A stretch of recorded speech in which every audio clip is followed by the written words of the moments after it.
迷子声優小日向美香さんを語りたい。アニメバンドリアベムジカの放送を記念して迷子長崎そよの声優小日向美香さんの解説動画をお届けします。ざっくりとにはなりますが、小日向美香さんの魅力をお伝えできたらと思います。お話しするテーマはこちら。小日向美香さんの概要と基本情報。少女時代のみかんちゃん、声優養成所時代のみかんちゃん、伝説のアフレコ、最後にそよちゃんとの共通点を少しだけお話しします。敬愛の念を込め愛称で読み上げさせていただきます。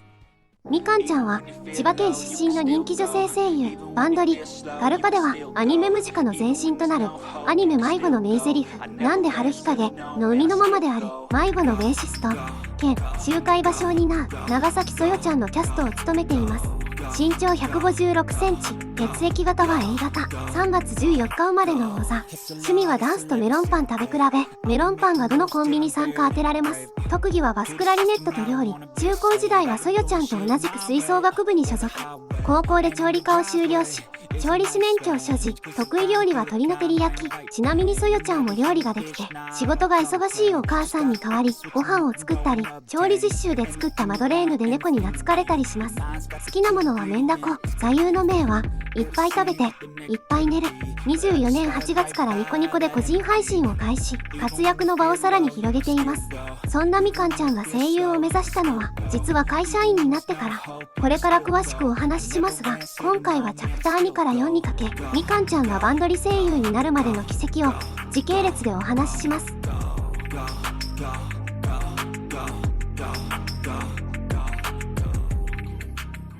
みかんちゃんの少女時代をお話しします。幼少期のみかんちゃんは少し浮世離れをしていて、家族とはぐれても泣いたりはせず、心配をよそにフラフラで歩いてもっと迷子になる。本人曰くボケーっとした子だったそうです。年の近いお兄ちゃんとよく遊び、小学校に入る頃にはドッジボールと鬼ごっこと木登りが好きな活発っ子に育ち、話す言葉は男の子っぽかったそうです。ちなみに話し言葉の癖は今でも抜けておらず、そう見せられる間柄にはワイルドっ子になってしまうそうな。声優を意識したのは中2の時、アニメっ子が多いクラスに編成されたみかんちゃんは会話についていくためにアニメをよく見るようになります。みかんちゃんは感受性が豊かで影響を受けやすい側面があり、例えば JS 時代には生徒会員のお兄ちゃんの影響で生徒会長を務めたり、 JC 時代には水部のお兄ちゃんの影響で水部に入部したり、推しキャラがバトン部だったらバトン持参で投稿し、おそろのアクセで鬼盛りし、吹奏楽部の青春を描いたアニメ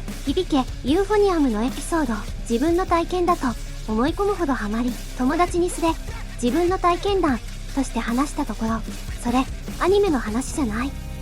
ガチで心配されたりしました。本人曰く今思うと普通に引くヤバい女の子だったそうです。みかんちゃんはアニメキャラクターになりたいほど憧れていました。けれど一方で生身の人間はアニメキャラクターになれないことも理解していました。ラブライブのリアルライブを見るまでは 2.5 次元ライブを見てみかんちゃんが思ったことは、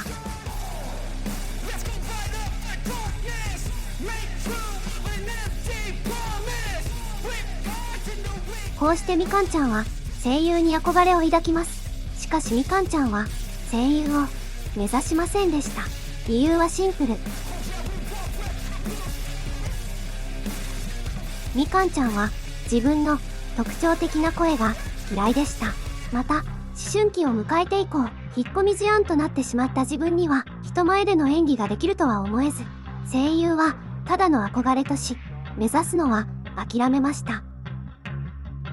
時は流れ JK になったみかんちゃんはバンドリと出会い、バンドしたいと思うようになります。先輩からお下がりのベースをもらいバンドに誘われるも課題曲が難しく挫折。自分にできないというレッテルを貼り練習を諦めてしまいます。みかんちゃんは声優もバンドもただ憧れ、ただ諦めて高校を卒業しました。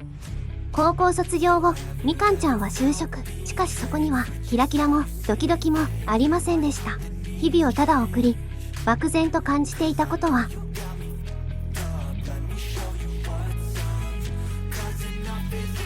そんなある日、声優養成所パインズの開校のお知らせを目にします。レッスンは週1から可能で仕事の合間に通えそうでした。偶然見つけたそのお知らせはみかんちゃんにとって二度と訪れないと思っていたキラキラドキドキの瞬間でした。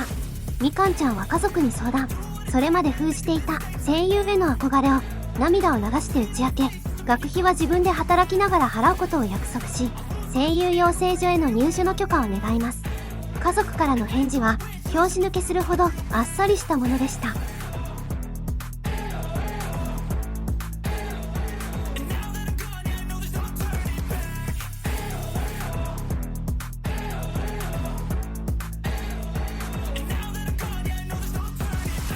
2018年10月、声優養成所パインズ開校。みかんちゃんは入所オーディションを受け、記念すべき1期生として見事合格します。パインズは後にみかんちゃんが所属することになる芸能事務所、アリアエンターテインメント芸能部 S の付属養成所です。アリアにはバンドリ声優のめぐちーと独立前のレオちゃんが所属。アニメ迷子最終話で披露された楽曲、アベムジカをはじめ、数々のバンドリ楽曲を手掛ける、あげ松さんらが育成の広報支援に携わっており、実践的で独自性のあるレッスンや設備施設の充実に加え、少人数制を特徴としています。特に講師の目が行き届く少人数制には、自分が嫌いで自信がなく引っ込み思案になってしまったみかんちゃんのような生徒を見放さない機能がありました。事実、みかんちゃんが落ち込んだ時や行き詰まった時、パインズはレッスン以上の時間をかけ相談に乗ってくれたそうです。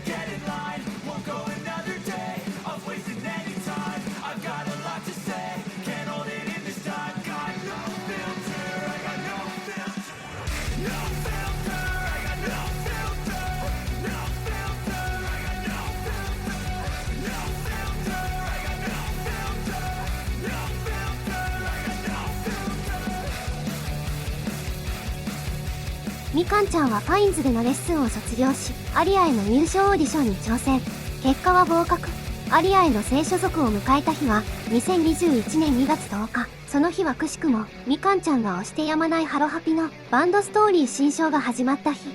こうしてみかんちゃんはずっと憧れて、ずっと諦めていた声優になりました。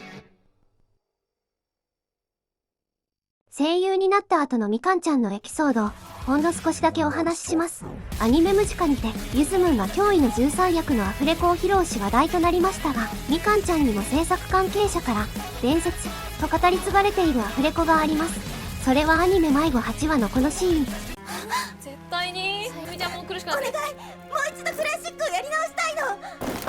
願い、ネキちゃんたちがいないと私。何が伝説かというと、リハーサルの演技がすごすぎて本テイクでそれを上回る演技指導を誰もが行えなかったこと。普段のシーンは最終的にリハーサル時の録音が採用されました。なお、このシーンは絵コンテの用意がなく、みかんちゃんは状況説明だけで演技をしました。長崎そよはみかんちゃんにとって初のレギュラーで実質的な声優デビュー。デビュー直後にしてキャラに入り込むあまり伝説を生んだバンドリ声優、それがみかんちゃんです。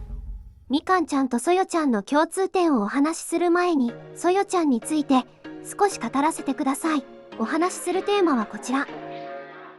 そよちゃんの過去はガルパの迷子バンドストーリーで語られていて、ざっくりとにはなりますが時系列でお話しします。そよちゃんは小学5年生の時に両親の離婚を経験。お母さんは仕事を頑張り、娘にタワマン暮らしとお嬢様学校月の森への切符を与えます。そよちゃんはお母さんの頑張りに寄り添おうと、小5にしてお母さんを煩わせない良い子になろうと決めました。けれど、その実態は仕事が忙しい母に遠慮している娘。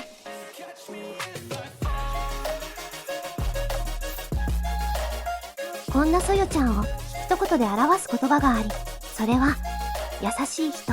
心理学的には優しい人には苦悩があり、感受性が豊かで影響を受けやすく、寄り添いすぎてしまう。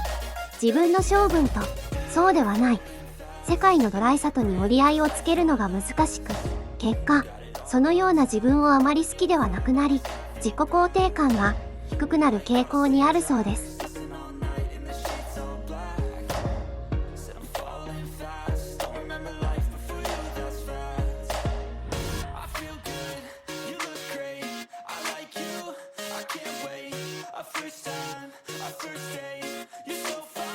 そよちゃんはかつてともりちゃんの歌詞が苦手でした。けれど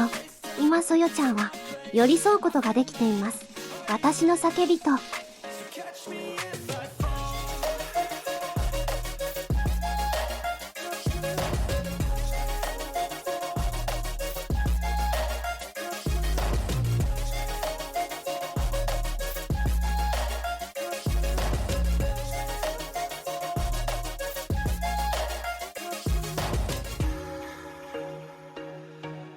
みかんちゃんとそよちゃんの新しい共通点、それは他の誰かに与えるだけだった優しさを